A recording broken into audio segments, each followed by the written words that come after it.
Hello everyone and once again welcome back. Story पे based कुछ passages हैं। इन पैसेजेस को सीखने का रीजन बस इतना ही है कि आपके कॉम्प्रिहेंशन स्किल को और बेहतर बनाया जा सके। ये उन स्टूडेंट्स के लिए है जिनको इंग्लिश पढ़ करके समझ में नहीं आती है, बिगनर्स के लिए है। इसमें मैं करता क्या हूँ कि छोटे छोटे स्टोरीज लेता हूँ, हर एक स्टोरी के लाइन्स को किस नियम से, कौन से कॉन्सेप्ट से इसकी हिंदी मीनिंग निकल रही है, ये समझाने की कोशिश करता हूँ। इस तरीके का फ़ायदा ये मिलेगा आपको कि आप इस तरह के पैटर्न अगर कहीं दूसरे सेंटेंस में देखेंगे तो वहाँ पे भी ईज़िली कॉम्प्रिहेंड कर पाएँगे। वीडियो को लाइक कर दीजिए, अंत तक देखिए, 5 से 10 मिनट की ये वीडियो है, अच्छे से आपको समझ में आ जाएगी। तो क्या इसका टाइटल है भाई? The loyal mongoose. इसका क्या मतलब निकला? एक वफ़ादार नेवला। किसी भी सेंटेंस को कॉम्प्रिहेंड करने के लिए सबसे पहले हम उसमें सब्जेक्ट का पता लगाते हैं, फिर वर्ब का पता लगाते हैं। So now look at the sentence. Verb तो इसमें हैड ही है, जो कि second form of the verb है, और फार्मर, अ फार्मर है, पहली बार बताया गया, इंडेफिनिट होते सब्जेक्ट है। हैड के बारे में पहले ही बता रखा हूं मैं कि अगर हैव, हैज या हैड को सेंटेंस में अकेले यूज करते हैं, जैसे कि यहाँ इसके साथ कोई दूसरा वर्ब नहीं आया है तो खुद ही मेन वर्ब है और ये पास्ट है। अगर हैव लगा दिया होता ना तो ये मेन वर्ब भी होता, लेकिन ये प्रेजेंट होता। अगर मैं एक सेंटेंस ऐसे लिखता, आई हैड एन एप्पल, है ना। हैव का मतलब रखना भी होता है, हैव का मतलब खाना भी होता है। I had an apple before you came. तुम्हारे आने के पहले मैं खा चुका था। तब इसमें दो दो बार हैड आया ना, तो पहले वाले हैड को आप मानेंगे हेल्पिंग वर्ब, बाद वाले को मानेंगे थर्ड फॉर्म, जो कि मेन वर्ब का काम करेगा।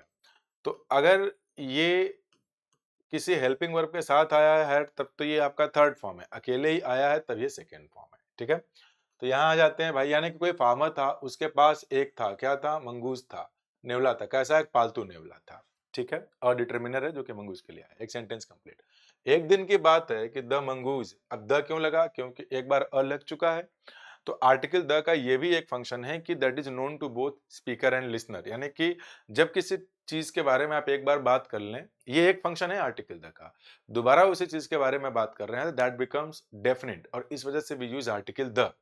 तो अब उसी के बारे में बात हो रही, द मंगूस सॉ। देखिए पास्ट इंडेफिनिट टेंस यहाँ पे लिखा है, उसने देखा क्या? A snake.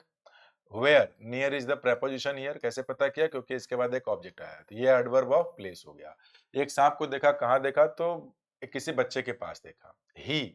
अब ये ही किसके लिए? किल्ड। बच्चे के पास देखा तो बच्चा तो सो ही रहा था, वो तो स्नेक को मार नहीं पाएगा, बड़े लोग भी नहीं मार पाते।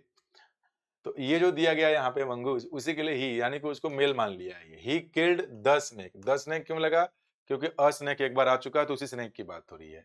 क्यों मार दिया भैया? तो टू सेव। ये ध्यान दीजिएगा, ये टू प्लस वर्ब का जो फर्स्ट फॉर्म होता है दैट इज कॉल्ड इन्फिनेटिव, और ये नॉन फाइनाइट वर्ब का ही एक टाइप होता है। इसको हम एडवर्ब की तरह से भी ट्रीट करते हैं। पहचानेंगे कैसे कि एडवर्ब है? जब सेंटेंस में वाई का आंसर मिलेगा तो एडवर्ब है। तो यहाँ पे लिखा कि उस नेवले ने मार दिया उस स्नेक को। अच्छा, कैसे मार दिया? क्योंकि सेकंड फॉर्म है, पैसिव वॉइस नहीं है, एक्टिव वॉइस है, क्योंकि बी प्लस थर्ड फॉर्म नहीं है। तो इन active voice subject is the doer, तो वो खुद ही डूअर था, मार दिया स्नेक को।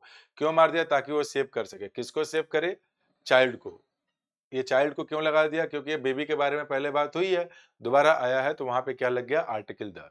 द मदर रिटर्न, तो मदर किसकी माँ रिटर्न गई? उसी बच्चे की माँ आई, वापस आई। सॉ द ब्लड, उसने खून को देखा। एंड थॉट, और सोचा, that mongoose attacked the baby. अब देखिए, अटैक एक ट्रांसिटिव वर्ब होता है, और जनरली लोग बोलचाल की भाषा में अटैक के बाद लगा देते हैं प्रीपोजिशन ऑन, बोलते हैं कि India attacked on Pakistan. This is an incorrect statement. क्यों? Attack is a transitive verb, and if it is a transitive verb, इसके तुरंत बाद हम ऑब्जेक्ट लगाते हैं, बीच में कोई प्रीपोजिशन का यूज नहीं करते। एक बात ये ध्यान दीजिएगा। दूसरी बात और ध्यान दीजिएगा कि सेंटेंस था कैसा कि द मदर रिटर्न्ड, दूसरा रहा होगा the mother saw blood, the mother thought. यानी कि सब है, इसको एंड से जोड़ दिया गया है। एंड से जोड़ने पे किया क्या गया है? जैसे कि मैं लिखा ना कि ए एंड बी, अगर सिर्फ दो चीजें हैं तो ऐसे एंड लगेगा, तीन चीजें हैं तो ए कॉमा बी, तब एंड लगेगा और तब सी लगेगा। यहाँ पे वही किया गया। माँ वापस आई, माँ ने देखा, माँ ने सोचा। अब क्या सोचा? तो अब आप चाहें ना तो इसके पहले दैट कंजंक्शन लगा सकते हैं, जनरली उसको हटा देते हैं एक इनफॉर्मल स्टाइल में। आप चाहें तो दैट लगा भी सकते हो। तो माँ ने सोचा, तो क्या सोचा कि वो जो द मंगूज है, क्यों द लगा? क्योंकि उसके बारे में पहले बात हो चुकी है, उसी ने अटैक किया। एक्टिव वॉइस है किसके ऊपर? बेबी के ऊपर। आप एक और चीज नोटिस किए होंगे कि all the statements are written in past indefinite tense.